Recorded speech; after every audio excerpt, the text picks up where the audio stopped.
Selamat pagi, salam sejahtera, salam sehat untuk kita semua. Saudara-saudara yang dikasihi Tuhan Yesus Kristus, firman kehidupan pagi hari ini dalam Mazmur 19 ayat 13. Siapakah yang dapat mengetahui kesesatan? Bebaskanlah aku dari apa yang tidak kusadari.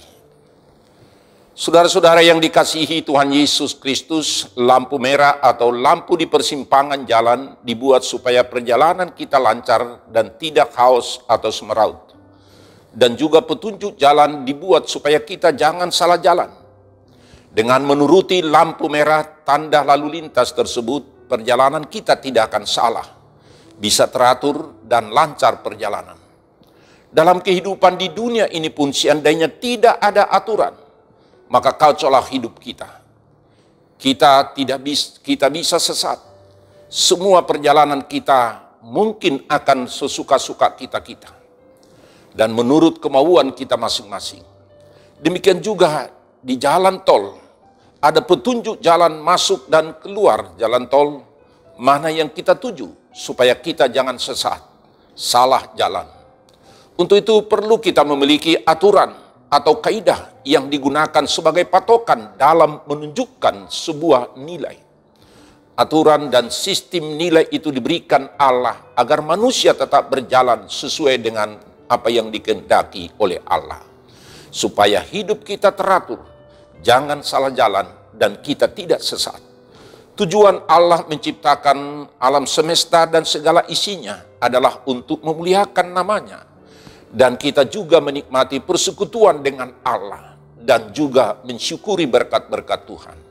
Karena itu Allah menaruh hukumnya di alam semesta dan dalam akal budi dan pikiran hati manusia. Demikian juga Daud sendiri mengatakan bahwa pengetahuan yang diperoleh manusia dari alam semesta memantulkan kemuliaan Allah. Melalui pergerakan dan keindahan dan keteraturan alam semesta ini, membawa manusia takjub kepada karya Allah.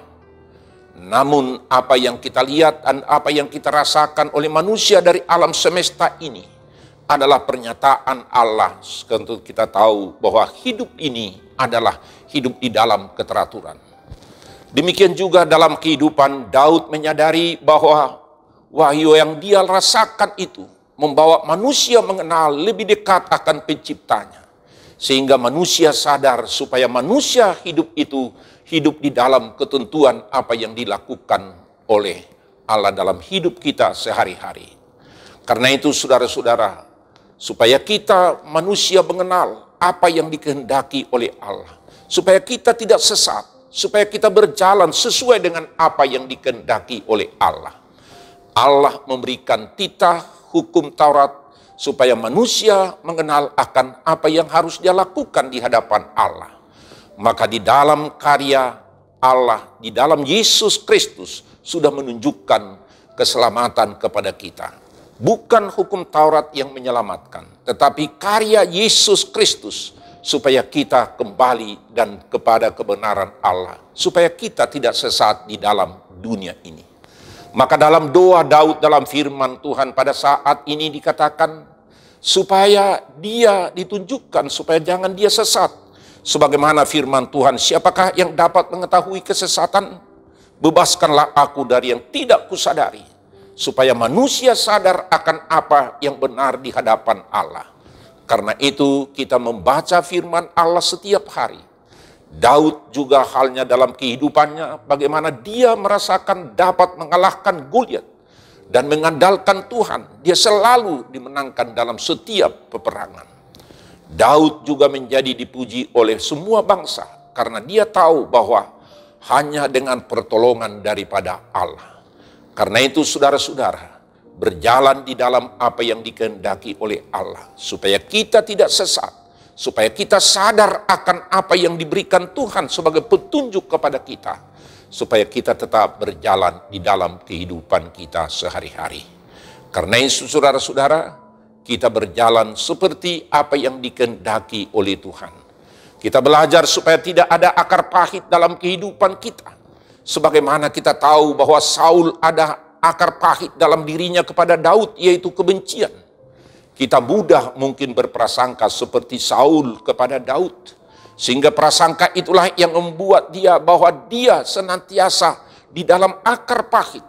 Sehingga dia ingin juga untuk membunuh Daud dan berusaha untuk membunuh Daud. Karena prasangka-prasangka yang tidak baik.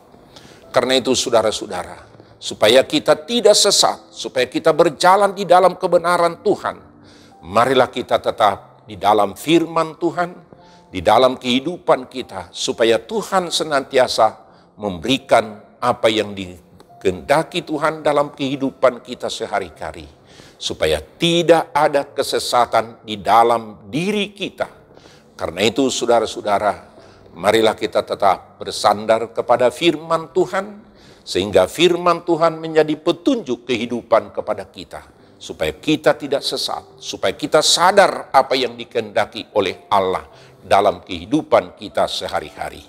Tuhan kiranya menyertai kita, Tuhan senantiasa menuntun kita melalui firman-Nya, sehingga kita hidup seperti apa yang dikehendaki oleh Tuhan hari lepas hari, hanya mengandalkan Tuhan sebagai penuntun kehidupan kita dalam setiap aktivitas karya dan pekerjaan kita masing-masing. Amin. Mari kita berdoa. Terima kasih Tuhan atas firman Tuhan yang menjadi petunjuk dalam kehidupan kami, supaya kami tidak sesat, supaya kami menyadari akan kehidupan kami, bagaimana kami berjalan seturut dengan apa yang Tuhan kehendaki. Kiranya Tuhan yang senantiasa menyertai dan menuntun kami dalam setiap langkah dan kehidupan kami, pribadi lepas pribadi dan keluarga. Sehingga tetap kami berjalan sebagaimana yang Tuhan firmankan dalam kehidupan kami hari lepas hari. Kiranya Tuhan memberkati kami dalam setiap perjalanan kami, supaya kami tidak sesat, kami tetap sadar akan penyertaan dan perlindungan Tuhan. Amin.